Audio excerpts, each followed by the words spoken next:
This is the hardest season of my life, and it's not even close. For those who I haven't met, my name is Aaron Amin. I live in Houston, Texas with my beautiful wife and 3 young children, aged 3 and under. I work full-time as a management consultant. We own a handful of rental properties across 3 different states, none of which are Texas, and we're in the process of developing 2 assisted living mansions here in the Houston area. A lot of people ask me, why on earth would you choose to do all these things at the same time? And that's a very fair question. So having young children and a full-time job on its own can be challenging, but why did we choose to do this? Choose is the operative word. This is a choice we made. So this video has nothing to do with me complaining about the problems that I, for a long time, have asked to have. But what I will say is that entering into a difficult season like this, there are quite a few things that have served me well, and there are quite a few surprises that I've had along the way that I've had to adapt to. But what I wanted to share with you is a few of those things that have really helped me endure this difficult season. So first, again, a little more context. I have a full-time day job, so I'm expected to be available and delivering high-quality work for my employer during the day. And I have 3 children, which means before work and after work and on the weekends, I typically have obligations and a desire to spend time with my family. It does not leave a lot of extra time for the other stuff that I mentioned. But there are a plethora of modern tools these days that can help you with stuff like that. So first, in no particular order, there is what I like to call micro routines. And when I look back at my 20s and I think about how I had more or less complete control over my time outside of work. In my early 20s, I didn't have a wife, I didn't have children, and I could kind of spend my time however I needed to. That's something that's very easy to take for granted until you no longer have that option. So now I use what are called micro routines. I'm talking micro, like 2 to 3 minutes. Sometimes that's what I have in order to do things like health or do things like small tasks, housework, whatever it may be. So what I've tried to do is mix those into my day as much as possible. And one great example of that is, I have a little push-up bar, a little perfect push-up set over in the corner of my office. And on days when I know I can't get a full workout in, I'll go and I'll do those, and I'll just force myself into 2 or 3 sets and try and get up to 50 to 75 push-ups. That's a great way of breaking up the mix of my day. It doesn't cost anything from my employer, it doesn't cost anything from my family, and it has a compounding effect on my health. Same thing with reading and wind down. So normally when I get up in the morning, I'm straight into kids and or work. So unless I get up at 4 or 5, then it's pretty impossible for me to have a full morning routine the way I used to. I used to get up that early. It used to be much easier for me to give that time to myself and have time to reflect, process, create, all that stuff. Instead, what happens is now I get up and I go straight into what I was trying to do. So creating those little pockets of rest, recovery, reflection, acknowledging the constraints that I have and working around them has been critical. And one other great example of that is the evening walk, right? So my main time outside of work, family, job, and passion projects is late at night. So after 9 o'clock when the kids are in bed, that's when I can go take my walks. I can go play drums. That's something I'm very passionate about. So really making sure I make the best use of that time so that I have something to refill my cup during this very busy period. Related to that, but slightly different, is time blocking. I do know a lot of people that have successfully time blocked the majority of their schedules in their lives. For me, it's a little more fluid.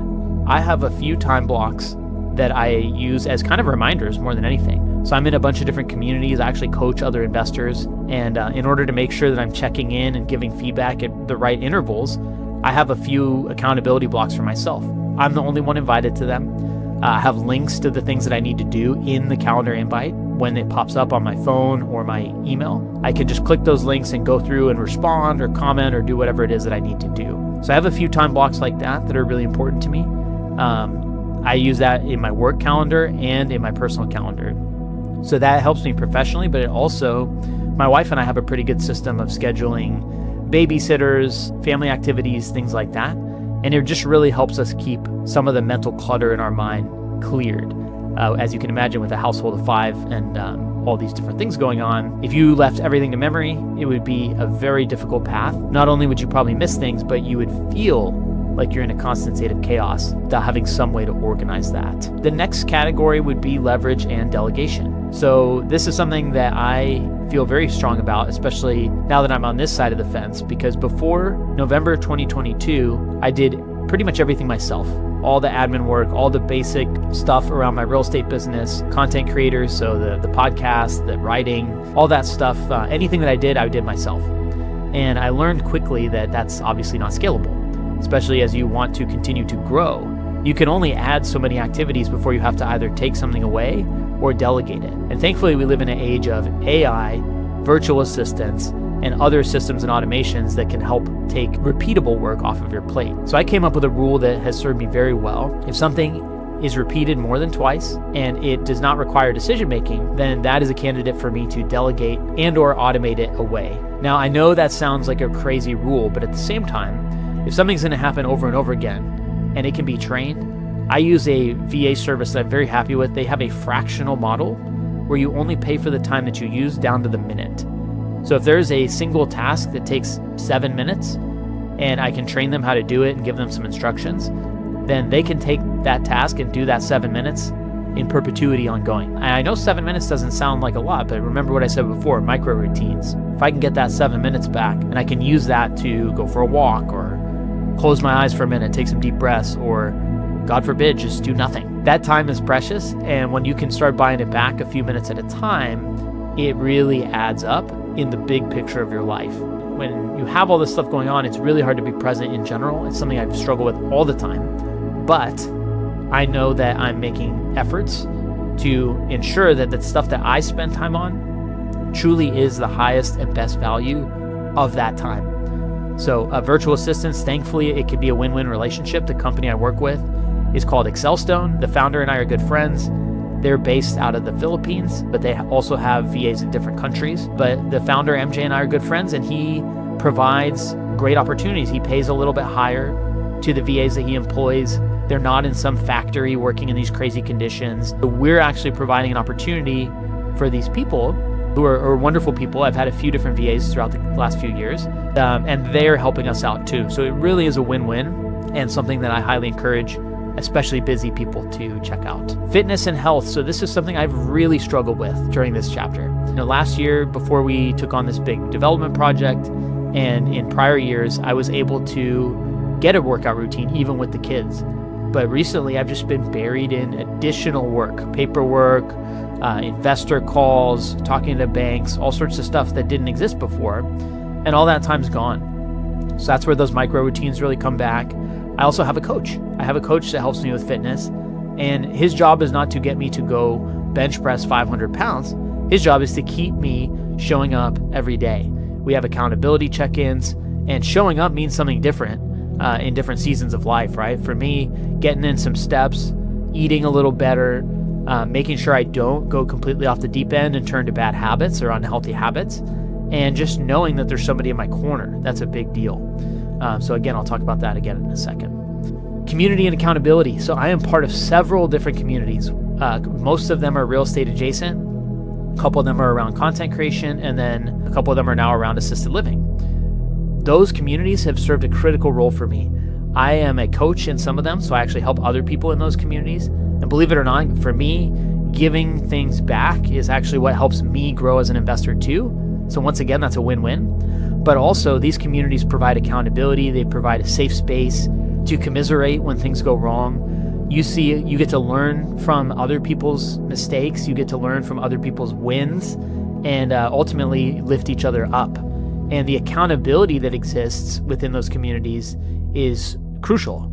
If you lean into systems like that, then it can take a really difficult time and make it a lot easier, because you know you're sprinting alongside other people who have similar aspirations, values, goals, etc. This is the beauty of the world of 2025, is that we in some ways do curate our own communities, right? Like the internet has taken what used to be an inaccessible amount of population, ideas, information, and made it perfectly accessible. So you don't rely on the people that are within 2-3 miles of you to make up your social network. You can actually find people that are doing the same stuff you are. And then the coaching and accountability. We have multiple coaches. I have a fitness coach. I have people I've hired for individual consultations. I feel very strongly that that's a great use of money and time, especially if you don't have a lot of time. Consultants or people who have perspective on the things you're trying to do one phone call with someone could save you tens of thousands of dollars. It can save you a lot of time, and it can just keep you calibrated moving forward.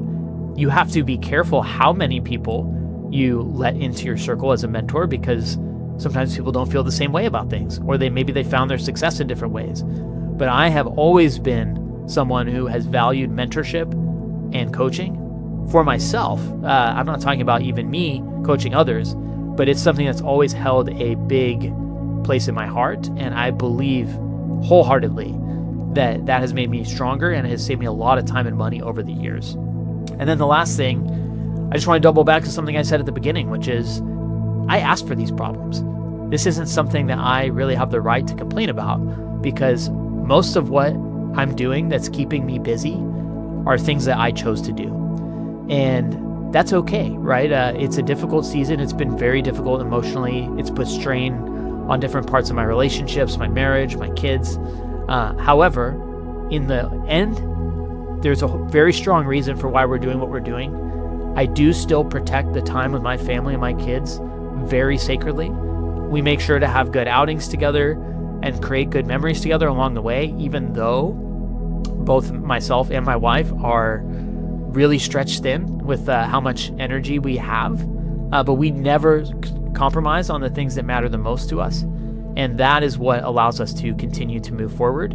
We know that this is a temporary season, right? This sprint, all this work we're doing right now is built to move a giant rock up the hill. And once that rock is at the top of the hill, we can start to build around it and optimize. But I just wanted to share some of these kind of raw thoughts, especially as this season continues. This is almost a year of the sprint that I'm in the middle of. And I just know there are a lot of other people out there that have similar levels of busy or similar levels of struggle managing their time and their energy, and just wanted to provide some of my perspective. So if you enjoyed this, let me know. Drop a link in the comments, or drop a comment, and let me know how you feel about this. If you'd like to see more things like this, would love to produce them for you. So with that, I will sign off.